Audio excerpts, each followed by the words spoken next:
Oh, nasi arak aku hari ni. Guys, saya bagi sampai di Bazar Kuala Berang hari ni. Abang ada tengok dekat TikTok satu kedai nasi Arab. Abang kan suka nasi Arab, suka nasi Arab. So ada dekat sini ada satu kedai nasi Arab Awad Hadramaut. Hadramaut. Susah nak menyebutnya. So abang nak pergi cari nampak macam sedap-sedap set talang, alhamdulillah ada nampak dia promote dekat TikTok tu. Kita cari dia sekejap. Jom guys. Kita cari dia duduk dekat mana nanti. Dia duduk dekat mana nanti, okey. Aku cari tak jumpa guys. Saya tak jumpa, aku contact dia dekat TikTok. Tanya kedai dekat mana, dia kata dekat ujung. So kita cari dekat ujung dulu guys. Kita pergi. Assalamualaikum. Cik agak dia panggil. Sebutan. Mandi ayam, mandi kambing. Mandi ayam, mandi kambing. Shawarma ayam. Shawarma ayam.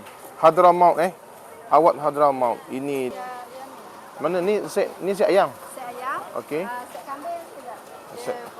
Set kambing tengah buat. Kambing mana? Kambing mendi. Oh, kambing mendi tu guys. Oh, berasak kelung atas kuali. Berapa lama dah buat nasi arak?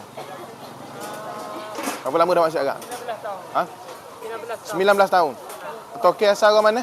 Orang Yaman. Yaman. Abang sendirilah Yaman. Lepas tu kahwin dengan sini. Kau yang orang sini. Kahwin orang Melayu guys. Orang Yaman kahwin Melayu. Jual nasi Arab dekat tanah Melayu guys. Aku nak belajar juga buat nasi Melayu dekat Arab. Awad Hadramaut. Ini dia ni. Itu dia guys.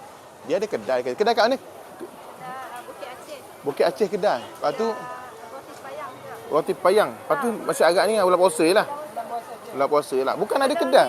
Sebelah TMB. Kan situ kan. Saya makan situ 2 kali dulu. Yang ni harga 35 kalau nak. Yang ni harga 35. Yang ni set apa ni? Set talang? Ayam. Campur.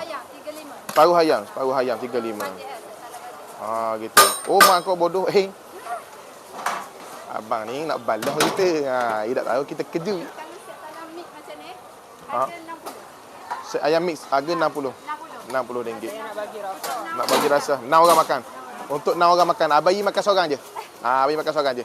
Yang tu harga set mix RM60. Ada kambing, ada ayam. Oi, dia bubuh ni guys. Tauge. Apa ni? Oh, kaubes. Okey, ada lada. Macam mana aku nak bawa balik kejap gini?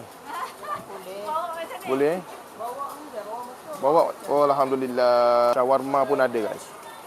Shawarma. Ni maknanya nasi Arab yang orang Arab buat lah. Daripada Yaman. Bukan orang Malaysia buat. Orang Yaman buat. Dia kahwin dengan orang Terengganu. Kenal dekat mana abang tak? Kenal dekat mana abang? Kerja sekali? Kerja sekali abang ngorak dengan dia? Celaka dengan abang. Sudah takdir jodoh begitu guys. Hati dah sayang. Set talam. Mix. Mix. RM60. Ada ayam separuh, ada kambing. Ini berat kambing berapa agak-agak? Dalam 300 gram. Lebih kurang lah. Oh, ini RM60 guys.